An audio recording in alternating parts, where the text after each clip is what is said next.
Good morning, everyone, and greetings from Philadelphia and the University of Pennsylvania. My name is Christina Burton. I'm the Senior Associate Director for Graduate Admissions, and I welcome you all. Thank you for taking some time out of your day to learn more about our PhD graduate programs. You will be hearing from several of our faculty, and I want to let you know that today's session will be recorded. Give me a second so that I can share a screen and get us started.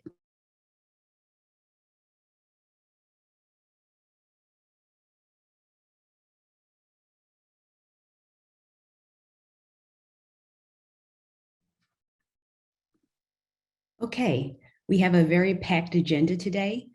To open up the event, we will hear from our Dean, Vijay Kumar, who will provide opening remarks.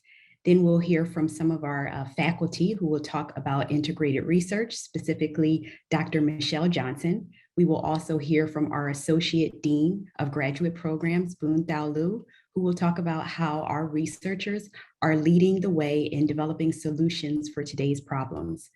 Then we'll hear about the graduate programming specifically for underrepresented graduate students from the Office of Diversity, Equity, and Inclusion. And finally, I will provide some admissions tips for those of you planning to apply to our doctoral programs this year.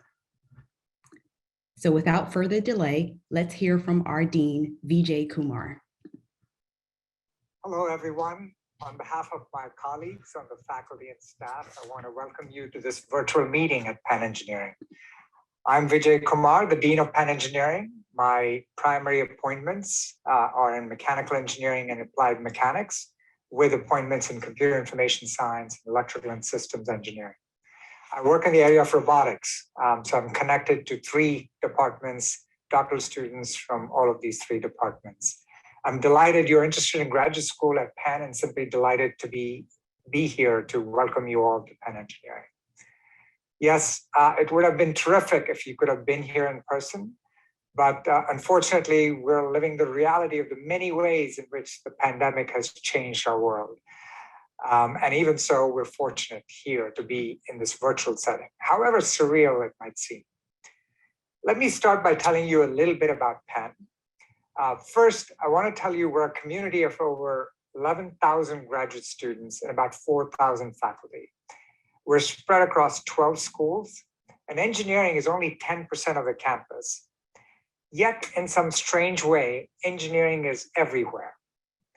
And that's because our faculty and students have collaborations with each of the other schools. Indeed, interdisciplinarity is part of our DNA. Long before interdisciplinary became a buzzword, Penn was already an interdisciplinary place. And part of the reason, I believe, is because of the proximity that the schools have. I often boast that I can walk from any end of campus to any other end of campus in within 12 minutes. And it's not just because I have long legs. Well, you can't see this in this video, but I do. It's actually a very compact campus. And part of that has to do with the fact that we are in Philadelphia, but the direct benefit from all of that is that we bump into each other. We have exciting conversations. We discover things as we walk along Locust Walk. All of that makes Penn a very, very exciting place. Let me say the obvious. This is a great time to be an engineer. We are in the midst of the biggest challenge that we've collectively faced. And of course, I'm talking about the pandemic. But if the pandemic has taught us anything, it is this. Science and engineering matter. They matter at scale. They're crucial for solving some of the biggest challenges we face today. And certainly we've seen this in the context of computing, communication, and storage technologies, and new hybrid cloud-based infrastructure. All of this has made us resilient to some of the largest disruptions caused by the pandemic. We saw this in our classes. We saw this in the way businesses were run and in how you and I did our jobs. Data science has changed the way we approach scientific discovery, how we approach research, how we approach development, how we do technological innovation, and certainly how we do education. Indeed, if you look at data science, this is sort of the 4th scientific paradigm for engineering and science. The first one was empirical, going back 1,000 years when people would do experiments. The second one was grounded in theoretical tools, calculus, partial differential equations. The third was computational, and that had to do with the development of the first computers. Of course, the first one was developed right here at Penn in 1945. And the fourth paradigm is a data-driven paradigm. So today, no matter who you are, if you're interested in bioengineering, chemical engineering, materials engineering, electrical engineering, mechanical engineering, and of course, computer science, designing and developing algorithms and models can often be data-driven. And this is a pretty important part of what we do. So today, research methodologies are more likely than ever to focus on collecting and aggregating large volumes of data and integrating and extracting information from data without exclusively relying on first principles models, the way I learned when I was a graduate student. At Penn, in recognition of this, we just broke ground for a brand new 6th-floor, 120,000 square foot data science building. This building is the largest mass timber construction, a highly energy efficient, a low carbon footprint building that will advance education and research in this broad area. And if you come to Penn, you will be likely the first occupants of this building. Science and engineering are also key in understanding the various aspects of, for example, mRNA vaccines and having to do with understanding the disease. So designing these nucleoside modified messenger RNA and the technology of developing lipid nanoparticles to deliver the mRNAs and to get cells to successfully produce the proteins encoded in the mRNA. This is all science and engineering. And by the way, this technology was developed right here by doctors Kureko and Weissman at Penn. And who could have imagined in August 2020 that in a very short period of time, we would understand the virus, we would sequence it, develop vaccines, and be ready to deploy it. And the secret to all of this is a lot of engineering. Not just the production of vaccines, but if you go behind the technology, it's the technology for synthesizing these lipid nanoparticles and delivering these particles with the specificity that you need to overcome the virus. Engineering is also critical to any one of the grand challenges you might select to study. The challenge for this decade, in my opinion, if not the century, has to do with climate change. You all know this, atmospheric CO2 concentration is now surpassed 400 parts per million for the first time. The world is about 1 degree hotter than it was before the Industrial Revolution. Sea levels are rising at the fastest rate in 28 centuries. Climate change is having all kinds of impact, but the one that might be closest to us is the impact on agriculture production and water supplies. Engineering is also critical to a variety of things relating to how we solve the problem. And this is where I'm optimistic. There's plenty of room, plenty of reasons to be optimistic as we think about the future, especially at Penn. Some of the things we're working on, broadly speaking, novel technologies that make renewable energies more cost efficient, developing new storage technologies, designing and deploying clean transportation systems, optimizing the grid to match supply and demand, monitoring, capturing, transforming, and sequestering climate-changing pollutants like carbon. And this is an area we're also very heavily invested in. We're building a new energy science and technology building that you will benefit from if you were to come to Penn. As we think about research and pursuing the big societal challenges, I think one of the things I'd like to convince you is doctoral students are our biggest priority. And why? Because doctoral students do most of the work. On average, our faculty supervise 5 students per investigator. And that's the research enterprise. And indeed, if you think about the reputation of Penn as a school, Penn Engineering as a school, we're judged by how well our doctoral students do, what kinds of papers our doctoral students write, and where they get placed in terms of jobs, whether it be in industry or academia. Indeed, I personally have supervised over 50 doctoral students, and I have a special bond with every one of my students. I also want to tell you that our school is growing. We're hiring faculty in all departments. Our doctoral students, if you look at the total body, that has grown approximately 75% in the last 4 years. And that is a indicator of our commitment to doctoral students. That commitment has never been stronger. And as we build new facilities with beautiful spaces and classrooms, finding financial support for doctoral students is a top priority for us. The last thing I want to say a little bit about is really the campus. And I know you're not here, but as you think about a university, you also want to think about the city that you might spend the next 4 to 5 years of your life. So when you think about Penn, think about Philadelphia. Penn, I believe, is the best urban campus in the US. The only university where you're right across the street from a top-ranked medical school, across the street from physics, chemistry, and math, and maybe a 10-minute walk from biology. The proximity, as I've said before, is an intellectual value that truly shapes who we are. But Philadelphia is also a beautiful city with lots to offer. It's very walkable. Many faculty, including me, and certainly many students live in the city, and that gives Penn a unique character. Penn is a very welcoming campus. We are very diverse in every sense of the word.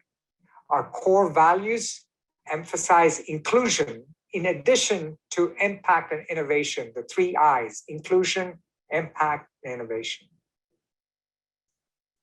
Once again, my regrets at not being able to host you in person. But I hope you'll get a sense of who we are from this virtual visit, and I hope you'll apply to Penn Engineering, and I hope to see you next fall. Thank you very much. Thank you, Dr. Kumar.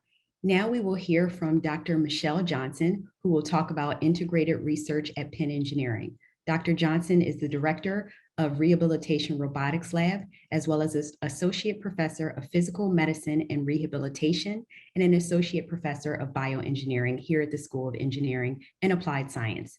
Dr. Michelle, when you're ready, please join us.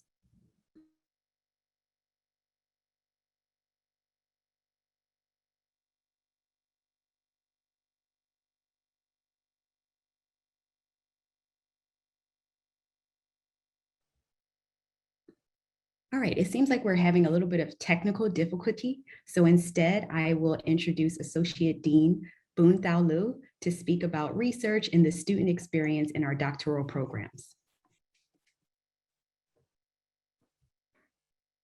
Hi, everyone. I hope all of you can hear me fine. It's great to see all of you here. I'm going to share a short presentation and to tell you about some of the exciting work that we're doing at Penn Engineering. Let me share my slides. And I will switch over to presenter mode. And let me do the slideshow. All right. So this presentation consists of 2 parts. I will first put on a faculty hat as a professor in computer science and electrical and systems engineering to showcase some of our interdisciplinary research in the areas of cloud computing, data science, and cybersecurity. As Dean Kumar mentioned earlier, we are highly interdisciplinary at Penn.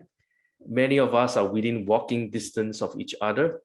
So the projects that I've chosen are really to showcase the interdisciplinary nature of Penn. And then at the later half of the presentation, I will put on the hat of an associate dean to tell you what the life of a PhD student would be like. Now, this slide does not even begin to come close to showing you all the various research centers and activities that happens at Penn Engineering. Dean Kumar mentioned our new IoT and climate initiatives just now. And what I've shown here is a sampling of research that involves multiple faculty members across different departments. For example, we have the world famous GRAPS laboratory, which is combining faculty in computer science, electrical and systems engineering, and mechanical engineering. And they do world-class research in robotics, machine learning, and artificial intelligence. We also have the Precise Center that does a lot of interesting work in IoT, medical devices, and so on. And today, my focus is going to be on the Distributed Systems Lab, which I'm a part of. But I will show you a sampling of projects that involves different colleagues of mine across our Penn Engineering. The first project I want to mention about is Flight Plan. This is actually a joint project between computer science and electrical and systems engineering. And it showcases how we could bring together faculty that works in hardware and software. Now, one of the challenges we face in a cloud or data center environment is that on one hand, we have hardware equipment that we have purchased upfront and they are fixed. On the other hand, you have new applications coming in all the time with different performance requirements and security requirements. Now, in the past few years, there have been more and more interest in the use of programmable hardware that could be modified on the fly using software. So they could, for example, boost performance or solve security issues. So together with our colleagues in both computer science and ESE, we have figured out ways to essentially take the data plane portion of a data center. So data plane is essentially traditionally known as the networking substrate of communicating among server machines in a data center. And we figure out ways in which we could get them to reconfigure and optimize their performance at runtime. This involves taking high-level programs that we write and then using this automated splitting tool called Flight Plan that could be used to determine whether applications should run within a server machine or whether they are best off running in a programmable switch like P4, which is a software-defined networking switch, or whether we should push them into emerging hardware like FPGAs. Now, this is the kind of project that Penn thrives on, right? Because we're able to bring hardware experts together with software experts with knowledge in how communication devices are developed, and then to build together a team to realize this vision. This project actually involves multiple students. We set up a really nice test bed. And one of the great perks about being a grad student is you have endless opportunity to tinker with new and emerging equipment. So here's another interesting project called GraphRex. And this is actually showcasing research that combines distributed systems, cloud computing, and big data infrastructure. And it's a joint project between the database and data science group at Penn Engineering, together with the hardware and distributed systems group within our department.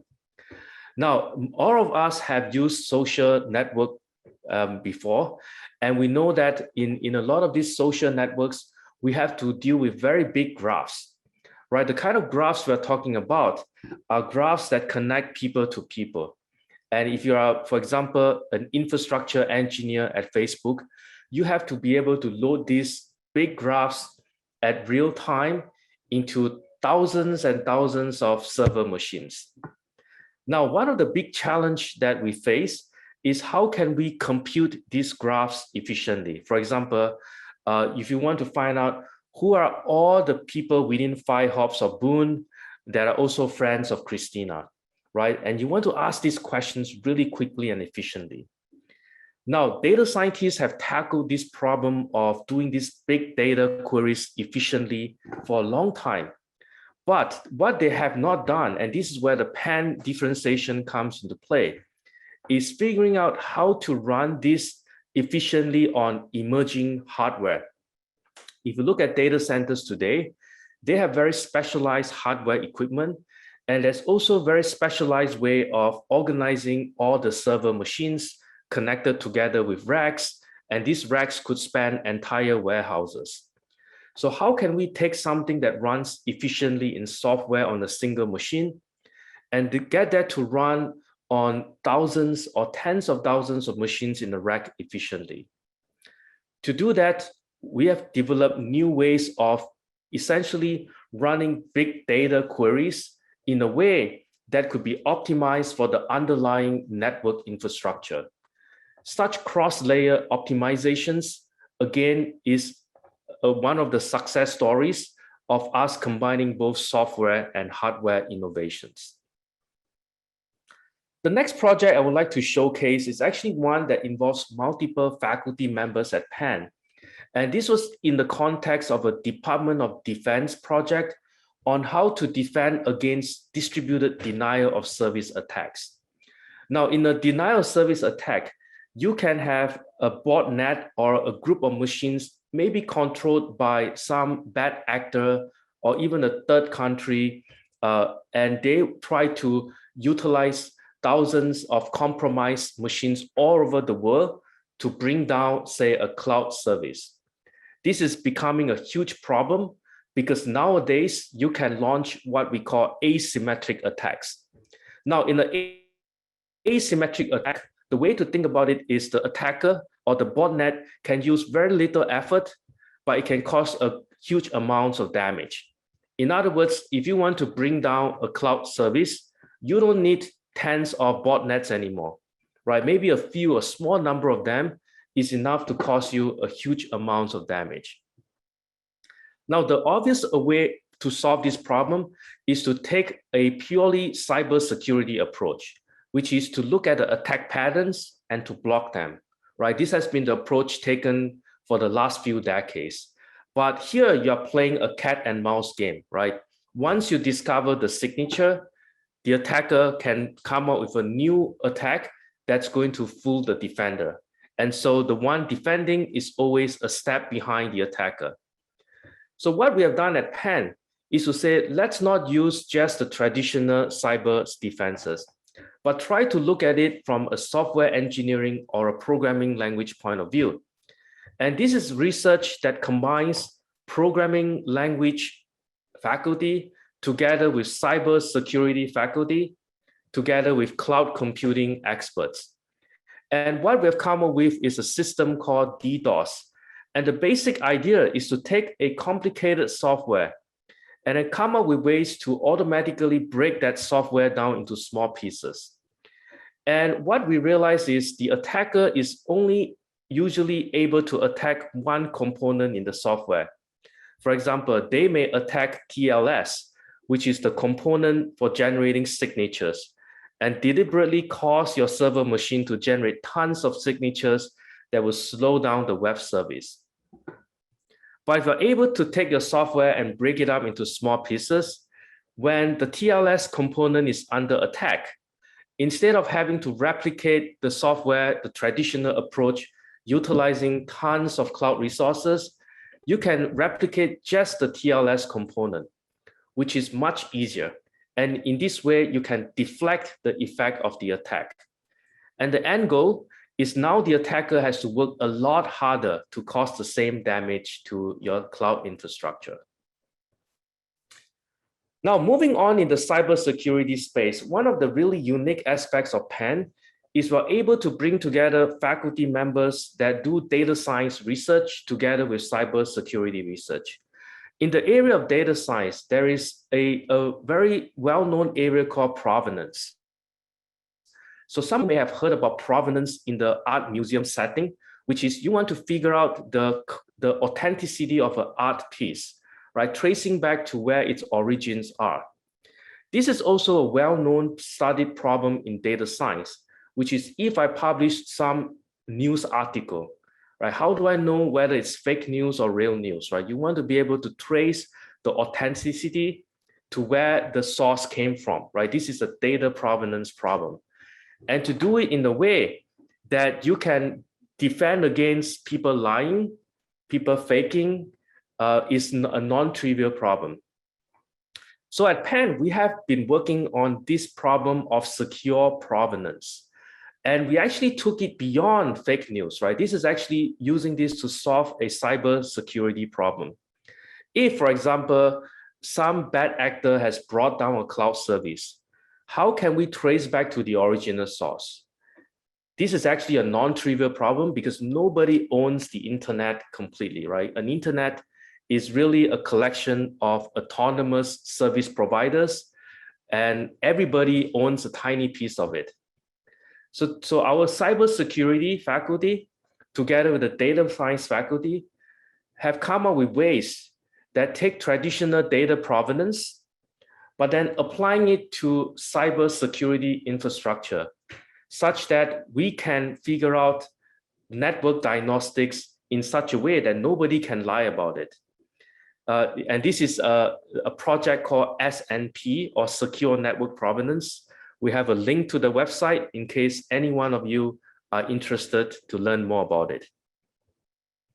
Last but not least, I know many of you on this call are probably interested in machine learning and artificial intelligence. So I would be amiss not to show you one slide on that. One of the holy grails in machine learning is the need to do explainable AI, or explainable machine learning. For example, if somebody gives you an image of Boon Thau Loo, right, and say this is Boon, but actually the human look at it and say, no, this is not Boon, this is Boon's brother, then obviously there is a mistake in your computer vision algorithm. Now, debugging where that mistake is non-trivial, because some of these algorithms could involve multiple layers of neural networks that makes debugging incredibly difficult. Now, together with the machine learning and data science faculty, we have taken this idea of data provenance and embedded it within machine learning algorithms. For example, if there is an image that says, this is a photograph of a barn, we want to be able to say that this is a barn because there is a horse, and maybe there's grass, and maybe there is a barn at the back, right? So the context behind the image recognition is important. And also we want to be able to measure the influence, right? If I tell you this is a picture of a farmhouse, what is the main reason why? Well, you want the machine learning algorithm to be able to tell you what is the influence, right? What's the most critical thing? Maybe it was the horse, right? You replace the horse with Boon, then that's no longer a farm, right? That may be the University of Pennsylvania. So figuring out such explanation is one of the long-standing, exciting problem. And coming to Penn, we have many faculty who are interested in working in this area. And what I've shown you here is only one small smattering example of that. All right, now I'm going to switch gears next by holding up the graduate dean hat and briefly talk about building a community at Penn, because this is an important aspect. And many of you, when you come to Penn, you will be wondering, what is the life of a PhD student? Now, in the first 2 years, you will be going through different lab rotations or exposure to different faculty members. And then once you find your thesis topic, which is usually in year 3 or 4, you will usually propose your topic by the end of year 4 and work with your committee to have a successful dissertation in year 5 or year 6.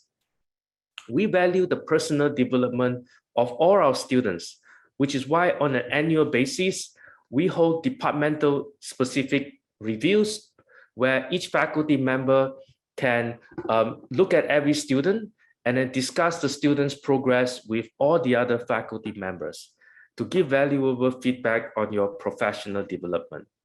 This is actually called differently in different departments.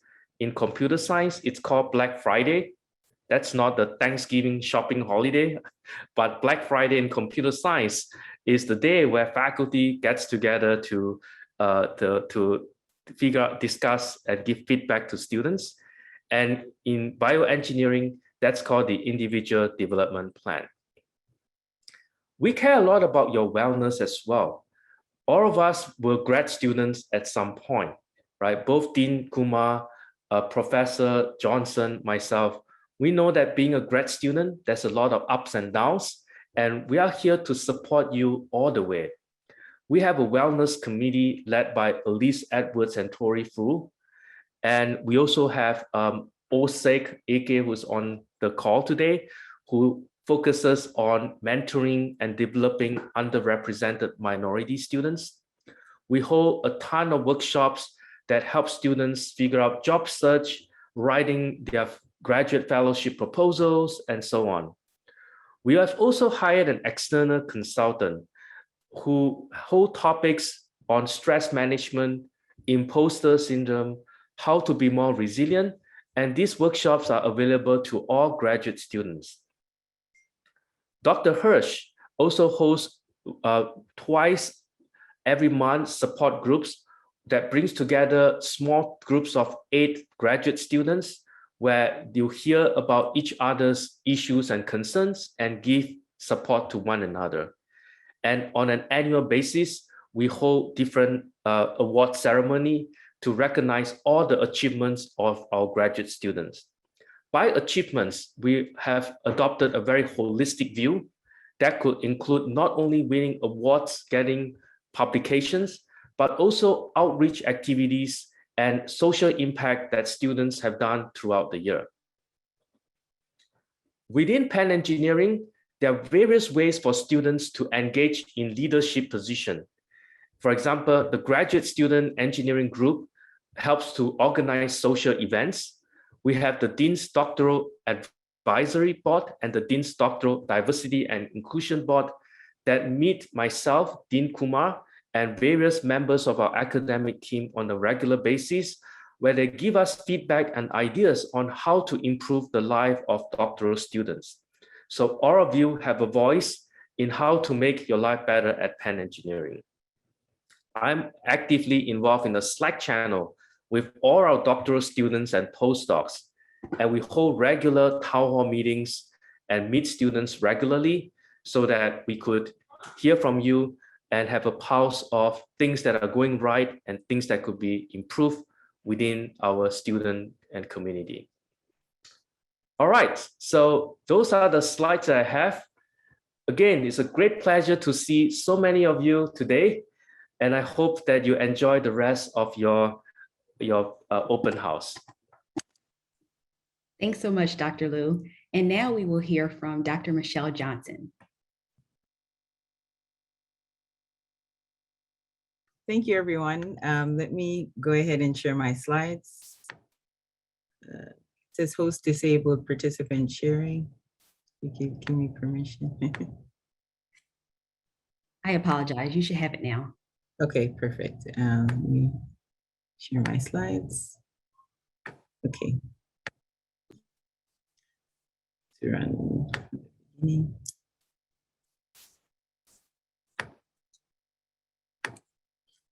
Okay.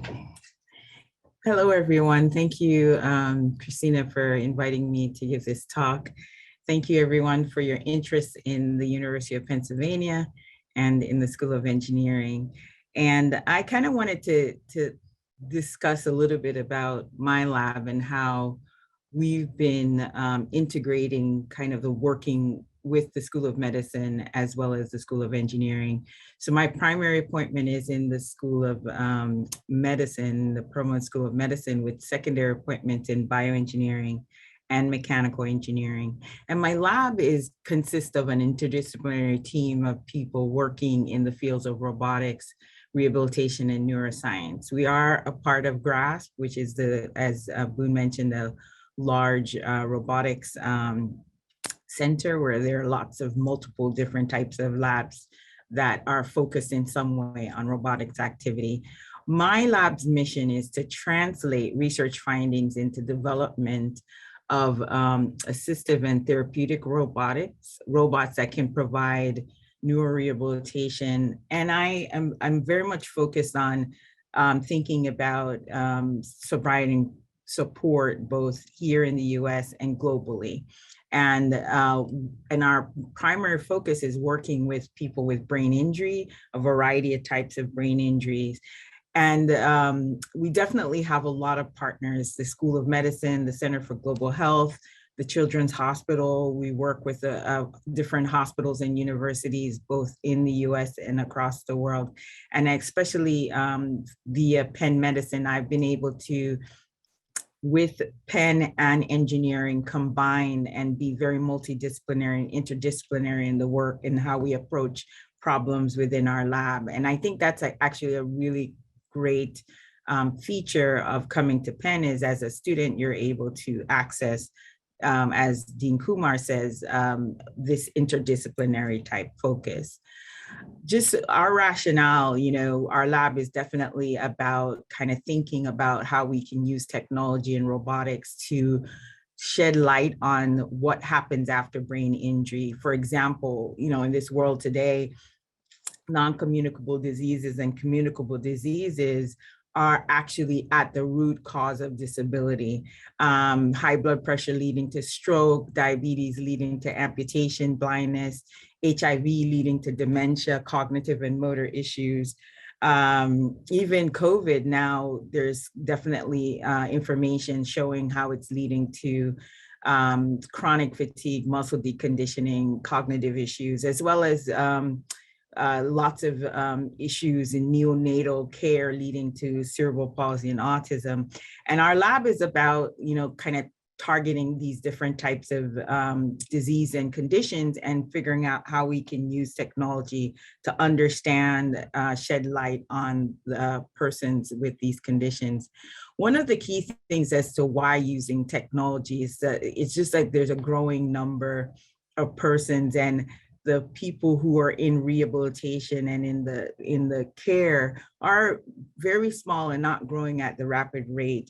And we kind of were forced to see that within the pandemic. And so this gap in care is where our lab tries to sit. And our lab tries to sit in this technology space where we combine engineering tools and engineering methods to bridge this gap of care in the healthcare sector, specifically in rehabilitation, in the assessment of disability, as well as the treatment of it. So for example, one of our major groups of conditions that we deal with is stroke. And since many of you are engineers, I give a little bit of understanding about stroke. Typically leads to disability and impairment on one side of the body. It is probably one of the leading causes of disability in the United States. And stroke survivors end up with motor issues, both for doing their regular everyday tasks. They end up with gait issues. They also end up with cognitive issues, speech issues. So just a lot of different things. And the goal often is, how can we use technology to, one, understand the extent of the disability, how it affects, how the changes in terms of recovery, how does it affect brain function? How does it affect the ability of persons with stroke to re-enter their lives? So one of the key ways that our lab has been is kind of looking at and being a part of the solution, not just from just the engineering part, but also working very closely with clinicians to understand how rehabilitation occurs. So for example, in collaboration with occupational therapists, and we study how therapists and patients interact, and we study the movement in order to develop kinematic algorithms about the trajectory and how should we move the limbs. We study the interaction forces to understand the haptic interaction and how we should support and contact patients' limbs. And we also study the way the behavior occurs between patients to understand a bit about the intent. How are patients getting patients to perform and exercise, et cetera. So, we study videos, and actually recently our team was able to get a pilot funding from Stanford, the Restore Center there, to basically take some of the work that we discovered in studying this video and trying to use data science now to extract information about the types of roles and actions that patients and the therapists and patients are doing, or what are the activities that they're doing, and how we can maybe extract this information a little bit more easily. So one of the key insights that we gained from looking at human-patient, human-human interactions is like, how would we build a robot to support these types of interactions? So for example, therapy robots, I'll show some examples of those, and then assisted robots are probably the biggest other domain. They are often used to observe and demonstrate movement. And probably a challenge is, how do we develop robots that share the space in rehab? How do we facilitate the interaction between the therapist and the patient using a robotic system? And here we've collaborated with Dr. Yim in mechanical engineering in terms of developing these types of robots when the patient is more an elderly patient with brain injury. We've collaborated on observer robots and just a variety of examples to try to understand what is the best way for robots to share the space in terms of development. This is one of our earlier developments in terms of thinking through control laws and control theory, and how should the robot support movement. Here we're defining trajectories, we're defining the kinematics of the movement, and we're also defining how the robot should interact from a force-wise to assist in a person in accomplishing these tasks.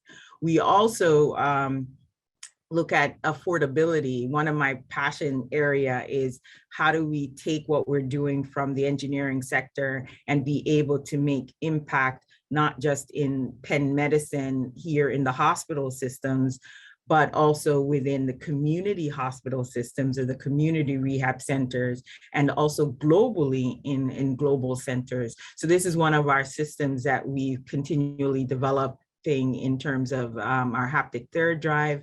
And we actually recently got a grant to kind of think about, how do we make this system community-based and able to be placed in rehabilitation and skilled nursing facilities within the community area.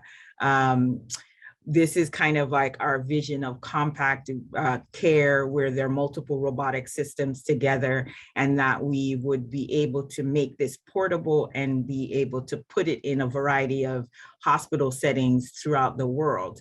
My recent graduate student was a bioengineering. So my lab is very multidisciplinary in that we recruit bioengineers, mechanical engineers, variety of master's students in robotics, in the robotics discipline, computer science, et cetera, because we're definitely dealing with problems that are quite complex and problems that require a variety of perspectives. I'm gonna, Christina, just give me that, hey, your time is running out. I just need out, because I can always talk for forever, you know that. So one of the other disease or condition area that we work with is HIV.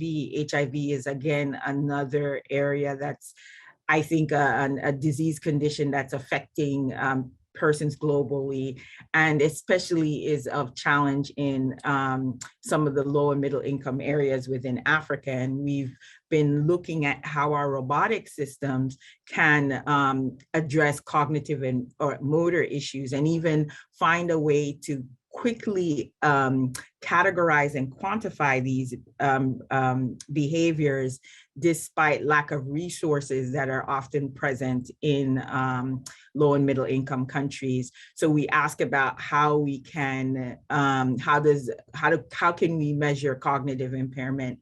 So that requires us understanding what are the domains of cognitive impairment. And so this is the medical side. And then we also try to understand how we can develop robot-based neurorehabilitation assessments, and how do we characterize clinical tools for measuring impairment. And then we also think about how do we map what we're doing in the United States to our global partners. My recent graduate student, he developed a really great robot-based testing system that's quite simple, that's allowing us to be able to measure motor and cog. And then we've published on this idea of, now that we understand motor and cog, we really want to, from the medical side of things, use our metrics to predict if someone has motor or someone have cognitive impairment, what is the best strategy for assisting them, and trying to understand how that impacts their motor performance, and be able to then characterize that person according to the level of function that they may have. And one of our goals is being able to predict the clinical measure of, for example, executive functioning or gross motor functioning using our robotic-based measures. Why is this important? For us, it's one of the critical things is why we see disparities in function and in care in America, in some of the communities in America, as well as some communities globally, is the lack of resources and oftentimes the lack of clinical help. So if we can provide and leverage technology systems to help us in like an encounter with a robot, doing an XR game, developing the robot to have someone do a 15-minute game, and now we're able to tell you where they are, what's their functioning, that could be a game changer in some communities. So this is just kind of some evidence that we've been able to garner, showing that we can do some prediction. And with that, maybe we're able to map people to a variety of different categories, and then we can tune rehabilitation to assist patients appropriately. We've actually even done some work in Botswana. We work closely with the Center for AIDS Research, and we've gotten grants to develop our systems there. This is an example of our systems, Botswana. And this is us kind of taking engineering global. I think what's nice about Penn is that there are lots of professors that are also kind of thinking globally as well. And I think there's an opportunity for a global perspective on what you do. My student, PhD student, got an opportunity to spend 3 months in Botswana applying the work that he did in a medical center there, and applying the engineering work that he did to try to understand a population with HIV in Botswana. So just quickly, we also work with kids. We work with kids with cerebral palsy. We look at how we can, and we work very closely with Children's Hospital. We have a grant with them to understand how we can develop, use mechatronic tools to develop and identify metrics that can help us distinguish kids with disability, kids with that are not developing typically due to possibly injury, maybe low birth weight, et cetera. And one of the things we're also trying to do is use machine learning techniques that can come alongside our mechatronic systems to stratify kids and determine whether they're high risk, moderate risk, or low risk. For example, we built, our first effort was to build a very, like a gym we call the Play and Neurodevelopment Gym. We built mechatronic toys. And this was in an effort, again, working with Penn Design. And then we collected data at the Children's Hospital with babies by themselves, playing with the toys, and working with, for example, Conrad Cording's group, who's in bioengineering, to develop algorithms and pipelines for trying to classify. And this was one of our early efforts, using OpenPose, using machine learning methods to extract kinematics and pose information about the baby. And we used a simple classification scheme, a naive Bayes, to try to say, okay, well, is this baby moving normally, or is this baby are they close to the healthy population or farther from the healthy population? And our initial work shows that there's possibility of separating babies that are high risk for development delays from the normal population. And that actually gives us, we're in the process of collecting 1,200 data sets on infants, and in an effort to use machine learning to improve our ability to predict. But we also still have the biomechatronics approach that's with us, kind of using now, our goal is to get this gym to be a size that's portable, that can be used in, that we can allow us to collect data in patients' homes and not just in the hospital environment. We're also working to simplify the toy, making the mechatronic robotic toy more responsive. We are also working with Dr. Pakul, for example, in mechanical engineering, to see if we can be better at designing the toy to be more interactive and to leverage soft and affordable optical sensors to allow us to not have to make the toy in itself very, very smart and interactive with the baby. We also develop we're developing a robotic baby that we hope can allow us to control the information as we put this robotic baby inside our system, and maybe we can mimic some of the activities that we observe with real babies and allow us to understand a lot better what's going on and which features or which variables might actually really be making a difference in determining risk on babies with motor delay.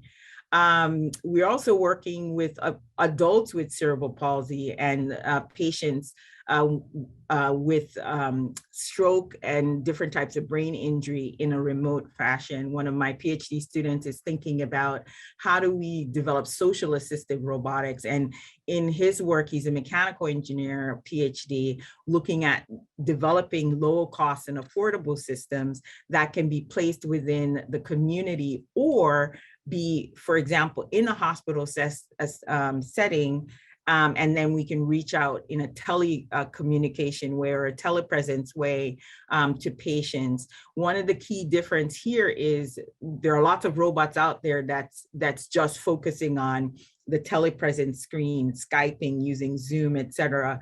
One of the investigation attempts is whether a social robot combined in this setting would make a difference in being able to motivate persons to exercise, to move.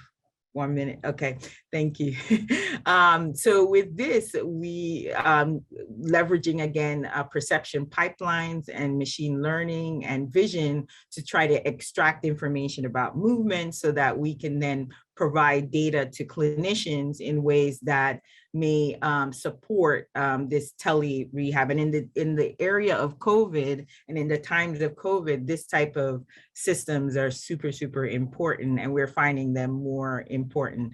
I am at the end. Hopefully these are examples of how this, just wanted to show you an example of how we've integrated engineering and collaborated intensely with Penn Medicine, the Children's Hospital of Philadelphia, community-based hospital systems. There's the Global Center for Health. So there's so much opportunity to be very multidisciplinary in your engineering research here at Penn. So good luck, and feel free to reach out if you have any questions.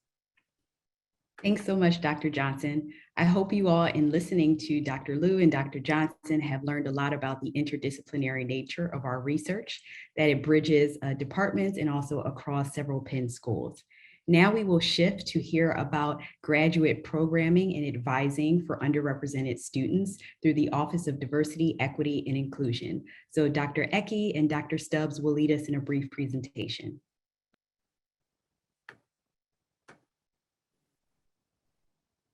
Thank you, Christina. Can you hear me?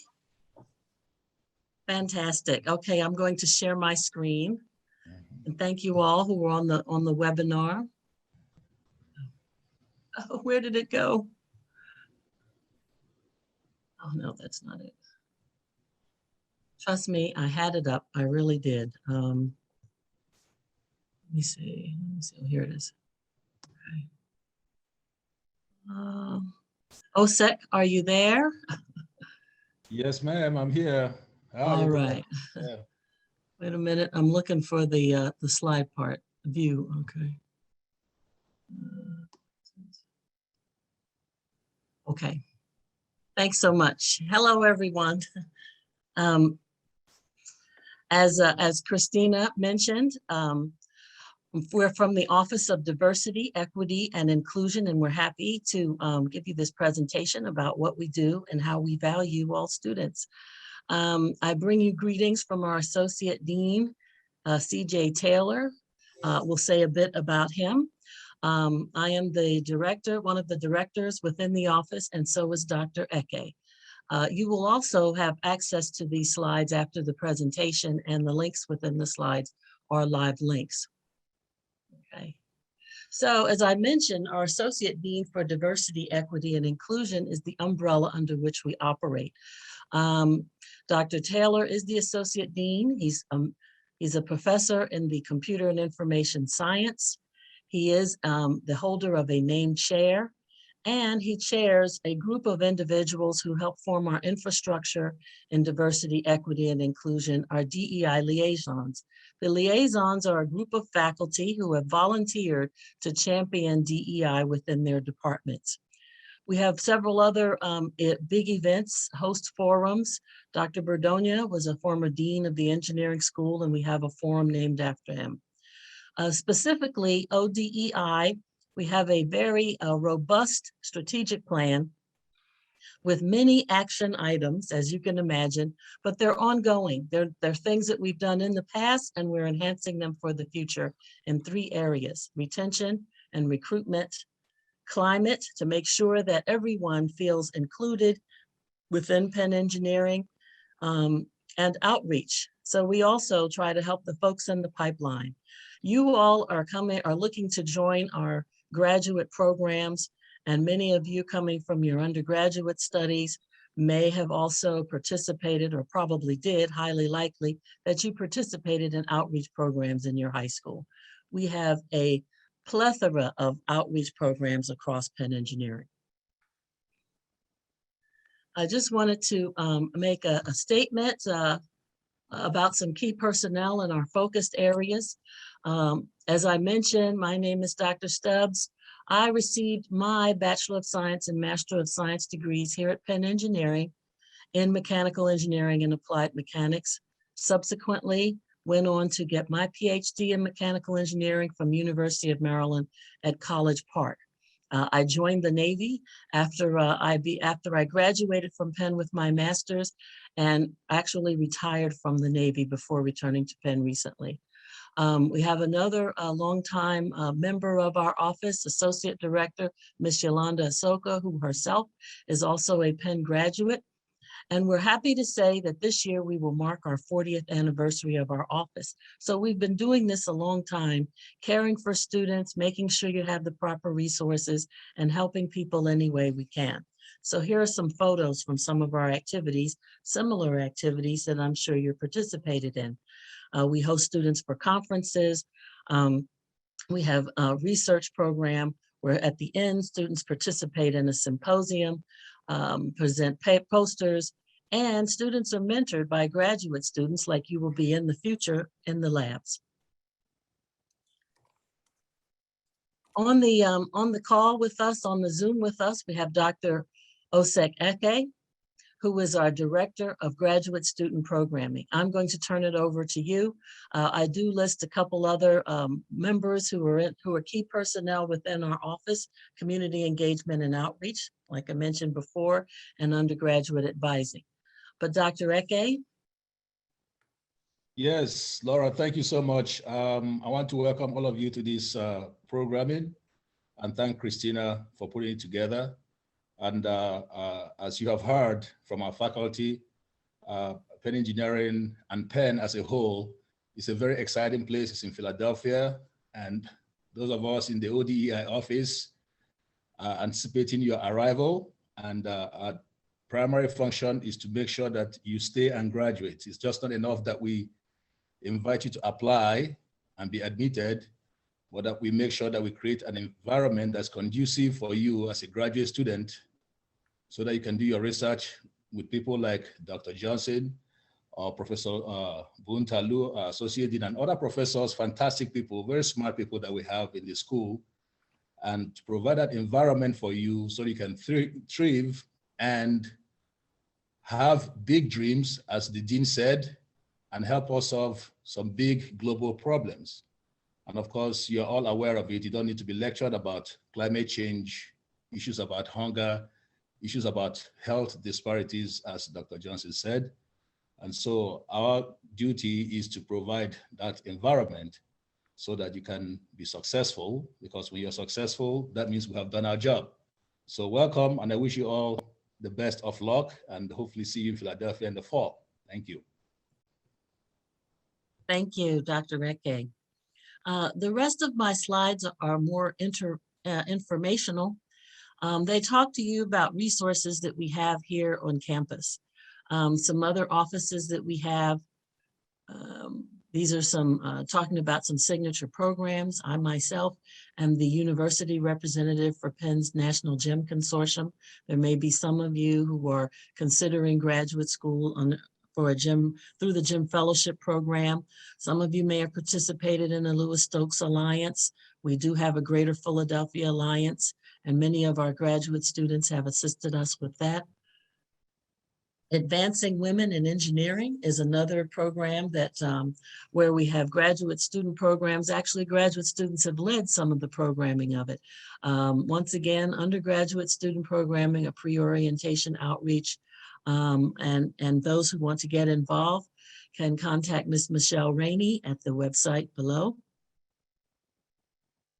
I just wanted to mention that we recognize that in order for your experience to be wholesome and helpful, we always encourage students to participate in their graduate student organizations associated with their majors, as well as other organizations that are near and dear to your heart.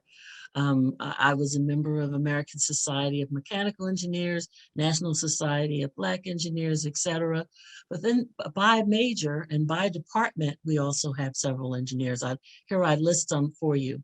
Gabe, Chega, the CIS, the Computer and Information Science, actually has 3 graduate student organizations, multiple for electrical and systems engineering as well, materials, as well as mechanical engineering. So every department has another network where you can grow and thrive. All right.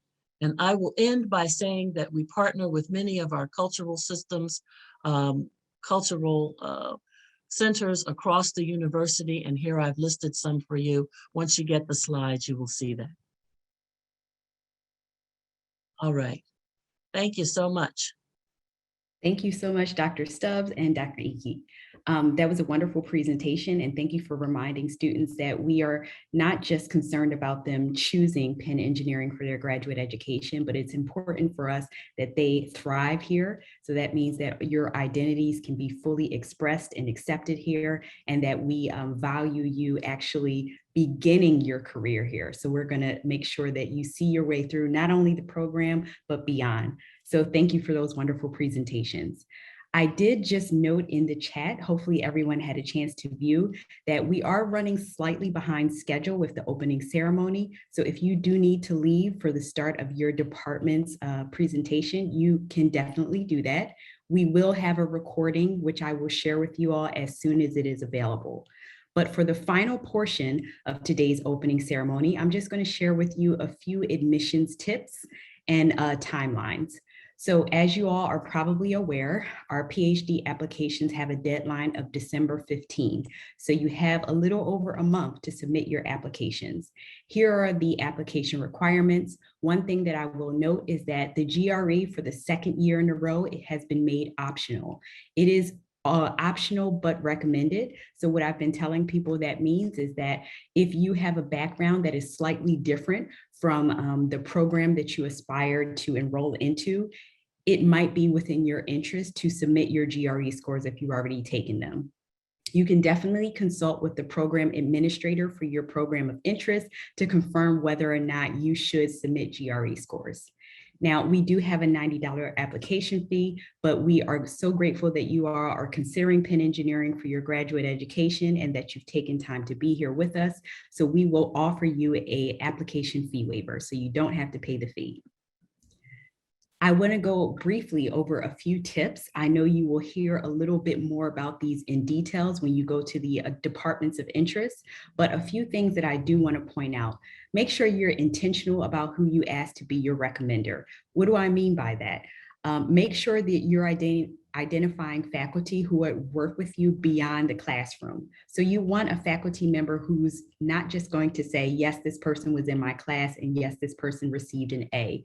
How have you engaged with that faculty member beyond the classroom? So have you participated in research with this person, maybe summer research? Have you perhaps acted as a teaching assistant for this faculty member? Any relationships you have like that extend beyond the classroom are ideal, and those are faculty you should consider asking for recommendations. Another thing that I want to point out here is that I said, consider applying to prestigious fellowships. I want to make sure everyone knows that anyone who applies to one of our doctoral programs and is admitted is guaranteed full funding. So it is not necessary that you have been awarded a prestigious fellowship in order to enroll into our program, but think about how that distinguishes you as an applicant if, for example, you've received a major prestigious fellowship. So, if you have applied to a fellowship or if you have participated in research that may make you eligible for fellowships, it is important to note that on the application. Finally, I'll just end with saying, make sure that you are recruiting at least 2 different sets of eyes to review your application materials. One of the things that can be very discouraging when we're looking at strong applicants is if we see something on the personal statement that says, I've always wanted to go to Penn State University. That's like a dagger. Make sure that we have nothing against Penn State. We love Penn State, but we are not Penn State. We're the University of Pennsylvania. So make sure you have someone proofreading. Make sure also that you have done your due diligence in research and reviewing our department websites. For example, I know I've received some applications where people say, I love aerospace engineering and I intend to pursue that at the University of Pennsylvania. We unfortunately do not have a program in aerospace engineering. So make sure that you educate yourself and thoroughly review the options and the research that is taking place at the school. So finally, I know all of you are interested in our doctoral program, but let me just share a really exciting opportunity that we have available, the Master's to PhD Bridge program. This is something that I'm extremely excited about. We are rolling it out for the first year this year. And so you can see the eligibility criteria listed there. The great thing about this bridge program is that it gives opportunity for people who know they want to pursue a PhD, who know they love research, but perhaps their profiles, their application profiles are not strong enough to be admitted into a doctoral program immediately after undergraduate. So this is a great opportunity for people who may fall in this category. So you don't have to submit a separate application to be considered for this bridge program.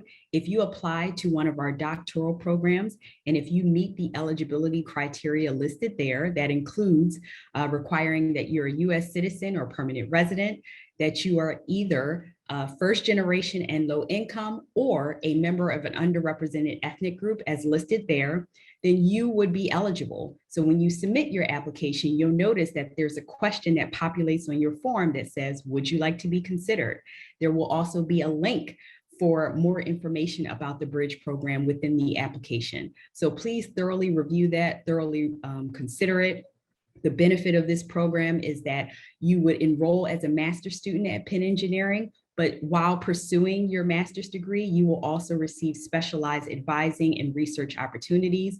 And a great bonus is that you would be among one of the only master's students that are receiving full funding. So we cover your tuition for the duration of the master's program, which takes 2 years of full-time study. And we also provide an annual stipend of $25,000.